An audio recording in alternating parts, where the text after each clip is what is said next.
What is up, guys? Welcome back. We got another episode of the Fantasy Fellow Show for you. Thursday night football starting in about 45 minutes. We have the Baltimore Ravens and the Tampa Bay Buccaneers. We're going to go over the major injury news updates for today, and as well as answer any questions you guys might have in the chat room. So, good evening to Harris. Good evening to Ryan as well. Harris's first question in here tonight is rest of season non-PPR. AJ Dillon, Rashad Bateman, and DJ Moore. One will be dropped. I have a feeling DJ Moore is probably the best answer, even though he's more of a PPR guy. So I'm probably looking at this ranking as DJ Moore, Rashad Bateman, AJ Dillon.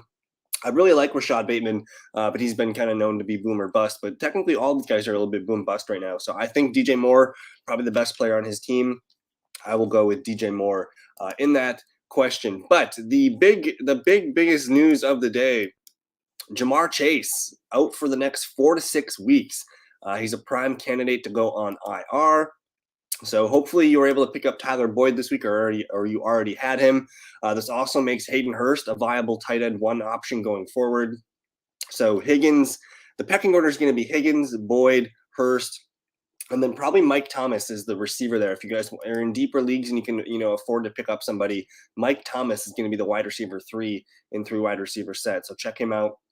But huge news, man. 4 to 6 weeks for Jamar Chase. So this is obviously a big boost for T. Higgins and Tyler Boyd, as well as Hayden Hurst. Good evening to Aiden. Tom Brady or Christian Kirk? That's a good question. Technically, the numbers say to start quarterbacks against the Ravens. You can see the Ravens are right here, but the Cardinals are also pretty bad as well. I'm not loving the Thursday night football product right now, so I think you might be better off going with Kirk Cousins coming off the bye. So I'm going to say Kirk Cousins, Hayden Hurst, or Irv Smith PPR. Now that Jamar Chase will be out, let's look and see here. The Cleveland Browns are pretty good against the tight end this week, so I'm not sure it's a really good matchup. If you're playing matchups, Minnesota's got the best matchup. The Cardinals are not good against the tight end. I would say Irv Smith is probably the guy. And that's why I like Kirk Cousins as well. Thoughts on Gibson as a flex play? I don't hate it. In terms of I was a big J.D. McKissic guy in PPR leagues, and all of a sudden we can't trust him. Like they're going forward with a Brian Robinson, Antonio Gibson kind of committee, and J.D. McKissic is just picking up the scraps. So I do think Gibson is a fine option this weekend. The Colts they're not very good against the running back here, so I think Gibson's a fine low end flex play. And yeah, I think so. You look at the points allowed to the wide receiver. The Raiders kind of ranking 22nd here, and I don't think Mike Thomas is gonna I don't know what's going on with Michael Thomas. He's just been kind of a weird person to try and figure out. But back-to-back DNPs Wednesday, Thursday here. He's on track to not play. Same with Jarvis Landry. And Andy Dalton's been just fine throwing to Chris Olave. So Olave, I'm still very confident in Chris Olave. Pick 2, Walker, Swift, Mostert, Chuba, Gus. Your top 2 are Swift and Walker. Your third best is Mostert. I don't know if Chuba plays. Let me look at this. Did he practice today? Hubbard, back-to-back days, not practicing. I don't think he's going to play. So rule him out. Gus Edwards is not really a sexy PPR pick, so I think it's Walker, Swift, and Mostert. If you wanted to go with Raheem Mostert over Swift, I think I'm fine with that. He's got the better matchup between the two. And who knows, maybe they ease Swift back in this week. I mean, just look at the Lions here, giving up the 31st most points to the running back position, whereas Miami's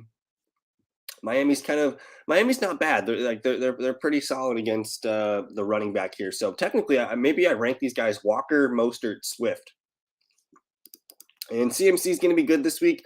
I don't think Deebo Samuel is going to play, so you're probably going to see a heavy workload for CMC now that he's been back practicing for a full week and he's got to kind of been able to settle into the offense there. So no Deebo today or yesterday. So I feel good about CMC being a top 10 back this week. You want Herbert rest of season. Herbert starting to take over that Bears backfield. And if Justin Fields continues to look like what he did on Monday Night Football, it's going to be a very tough running offense to stop. So I like Khalil Herbert. Tyler Boyd for me. I don't try like I get it. Everyone's kind of excited about Kadarius Toney, but the dude he has trouble staying on the damn field. And in 2 years here, he's not been able to stay on the field. And now you put him in a room with Juju, Marquez Valdez-Scantling, Toney, Hardman. They still like Sky Moore, Justin Watson. Like there's a lot of mouths to feed there, so I don't necessarily think he's going to be the alpha. And then everyone's behind Travis Kelce too. So I think Tony's he's got a sexy appearance right now, but I don't know if we're going to ever trust him for fantasy. I'm going to rank them as Mostert, Sutton, Pittman. How much do you value CMC in redraft? I like. I mean, he's a top 5 running back the rest of the season. He's not going to be getting as many touches as he got in Carolina, but he's going to get more opportunities to score touchdowns. And if you're telling me Deebo Samuel's going to be hurt with this potential hamstring injury, CMC's a top 5 back, and we should value him pretty highly. I don't know. Kyron's not going to play this week. They've already kind of said he's not going to play week 8, so they've simply opened his practice window. Maybe next week. He gets a chance to play here, but it sounds like they've already said no Kieran Williams this week. Should I start Otten or Knox PPR, and should I drop Corey Davis for Julio or Mike Thomas Bengals with Jamar out? I'm not excited about Julio. I would rather have Mike Thomas there as a bench stash. And I'm cool with Cade Otten tonight. The Ravens where are they against the tight end? I mean, they ranked 22nd here, so they've allowed 4 touchdowns to the tight end, 37 catches, 312 yards. So it's a good matchup for the tight end. They allow 13.17 points, so you could be getting a nice 4 for 60 type game from Otten tonight. And then the Packers, one of the stingiest teams against tight end, so it's not a great matchup for Knox. I probably would go Otten, and then I'm going to go Mike Thomas over Julio. Dak or Brady. The Bears, one of the better teams against quarterback right now, only allowing about 13.4 points. I think in this situation, I'm going to roll with Tom Brady. The Ravens not very good against QB, so I will roll with Tom. Tony or Jacoby Myers non-PPR rest of season? Jacoby Myers, yeah. I'm not a big Kadarius Toney fan. I mean, he's going to add a nice element to the Chiefs' offense, but for fantasy purposes, he's going to be. He's Juju Smith-Schuster right now. Are people excited to have Juju on their team? Probably not. So if anything, it's just going to make it hard to start any Chiefs wide receiver, whether it's Juju, MVS, Hardman, or now Toney. So it's kind of a receiver by committee, if you will. Should I go with Brady tonight or gamble on Dalton? I mean, Dalton's got the best matchup of the week here, so I get it. But we saw how bad it was last week. I think I prefer going Brady. Again, it's a pretty good matchup against the Ravens here, so I think I'm going to say Tom Brady. I'm going to go with Pierce. Damian Pierce. Pretty good matchup. I mean, it's not the best matchup. Let's see here against Tennessee, but it's not a scary matchup by any means. Even though Raheem's got a really good matchup, I think that's going to. I think Jalen Waddle, Tyreek are going to get theirs, and hopefully Raheem can get his as well. Thoughts Hopkins lined up in the slot with no more. Rondale Moore was out there last week. They used Rondale in the slot. So Hopkins is he's a top 10 wide receiver going forward until Marquise Brown comes back. We'll see. We'll reevaluate it then. Would you drop Brandon Cooks for a different player in the waivers? Nope. I would hold on to Brandon Cooks, especially he's been a huge trade candidate name being floated around. So if he gets on a new team next week, we could be talking some really good things. So he didn't practice Wednesday with a non-injury, so that's weird. But hold on to Cooks for at least one more week. Is St. Brown practicing? I believe so. Let's see here. Amon-Ra, limited yesterday and today, so he's on track to play.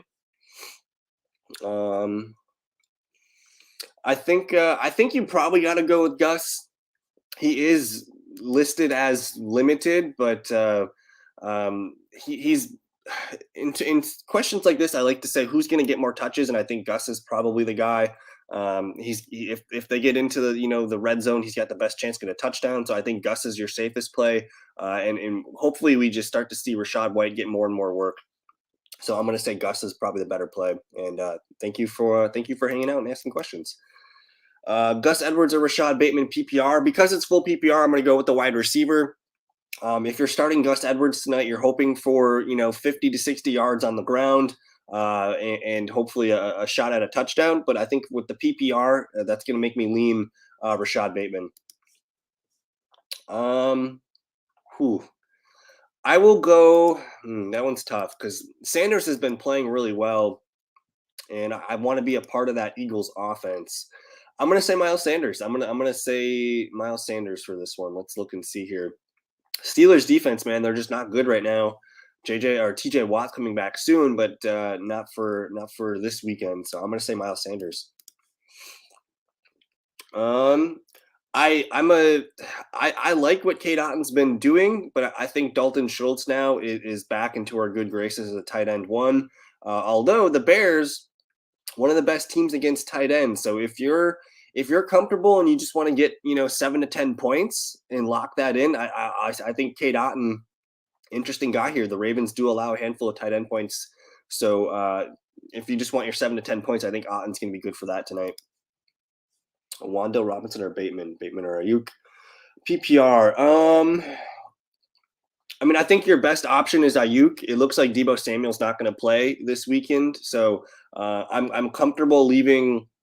You're going to want to get Ayuk in the lineup, and then here's the difference: is Bateman's the riskier guy. He can get you 2 for 20 tonight, or he could get you 3 for 80 and a touchdown, right? So he has a wider range of outcomes. The Tampa Bay secondary is really dinged up, though. So I think I'm going to rank them as Ayuk, Bateman, Wan'Dale. And yeah, T. Higgins is a must start. As long as Jamar Chase is out, T. Higgins is in our lineups. Adams said he's going to play. Yeah. Let me look here. He's expected to play through bad flu. So I know he's going through some things, but he should be okay. I'm even going through.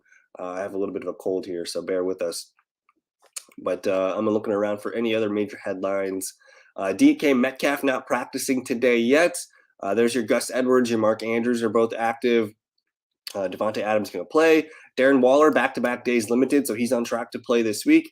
And then James Conner might be coming back on Sunday here. Limited session today and yesterday. Jacoby Myers or Tyler Boyd on PPR. I will go with Tyler Boyd. The Cleveland Browns secondary, not exactly super scary here if we look and see where they're allowing points. They rank 10th, so they are kind of good. But the fact that Jamar Chase is out, I think Tyler Boyd has a better chance to catch a touchdown in that offense. So I'll go with Tyler Boyd, and I appreciate it, my man. Just kind of a cold symptom thing going on. But either way, looks like Raheem Mostert limited today at practice. And again, there's a Jamar Chase news. Don't expect Allen Lazard to play this weekend. If you're banking on him being a wide receiver 3, I would say make sure you got somebody else. And then the same thing with Deebo. Back-to-back days not practicing with a hamstring concerns me. I don't think he's going to play. So Ayuk is a guy that I want in my lineups. DeAndre Swift in full. Good to see there. Amon-Ra St. Brown limited today. TJ Hawkinson limited. All those guys are on track to play. I have no idea what's going on with Michael Thomas. He kind of just sucks right now. Pat Frymuth full. He's looking good. Big one here. Denzel Ward in concussion protocol. So if he misses, man, that's going to be even bigger things for T. Higgins. So T. Higgins might be a league winner at this point, looking like a guy that's really going to help us get to the playoffs and then someone to get there. Here's the New York, the Jets, they go and get James Robinson. Everyone who had Michael Carter for the day and a half was like, oh, yeah, we got a running back one. But not so fast. The OC saying they're going to use the hot hand with the running back rotation. Who's ever got the hot hand, you got to roll with. So I expect Michael Carter to get the majority of touches this week. James Robinson's going to probably get anywhere between 5 and 10 touches, and his role could grow if he looks really good. So it's a frustrating thing for now. For this weekend, I think you're using Michael Carter as a running back too. Let James Robinson sit on your bench. Let's see what he looks like before we trust him in our fantasy lineups. But this will be something we're going to have to monitor. And then the other thing too with the Jets backfield is they like Ty Johnson, who's going to be kind of the third fiddle there. So it could be frustrating for fantasy owners. Mac Jones starting week 8. Again, no Chuba Hubbard. So Deonta Foreman looking like a strong running back too this weekend. There's the Jamar Chase news. Corey Davis not practicing yet. So I kind of like Garrett Wilson, even though I don't really trust it, but we'll see. This one I thought was interesting. David Njoku, he said, we'll see when asked about playing in week 8 against the Bengals. So he did not practice today, but he noted that the ankle is feeling better every day. He still feels like a long shot for him to play, but this is great news because we initially got a 2 to 5 week timetable for him to be out, but they have the bye. Week 9, I'm assuming we're going to see David Njoku back in week 10. So if anybody drops Njoku, snag him, trade for him, do whatever you got. I think he could be a fun top 5 tight end the rest of the season when he gets through this. Prepare for no Ezekiel Elliott this weekend. So, I mean, I'm assuming Tony Pollard's already picked up in your league. If he's out there, he's a must-start running back 1 this week. Russell Wilson practicing. He's good to go. Now I'm into Wednesday, so I think we're all caught up. But let me know if you guys got any other questions. Otherwise, I'm feeling a little bit not 100%. So if I get out of here early, that would be great. But if you guys have any more questions, please fire them up. I'm probably taking tomorrow off from the YouTube channel. We'll be back Saturday. I think Saturday night, 7 p.m. Central Time, we'll go live and get all the options for you guys, as well as Sunday morning. So I'm just excited about the game tonight. We'll see if Tom Brady and the Buccaneers can get things going. And then, we'll see if Lamar can do it as well. Brandon Ayuk or Hunter Renfrow non-PPR. Brandon Ayuk right now, I like Hunter Renfrow, but he's purely a PPR play with the potential for no Deebo Samuel in this one. Very easy. It's going to be Hunter Renfrow for me. But anyways, that's going to do it for tonight's show. Enjoy the Thursday Night Football games, guys. I'm hoping to feel better by Saturday, so we'll see you guys then. Again, thank you for your time. Enjoy the game, and we'll see you guys on Saturday. Peace.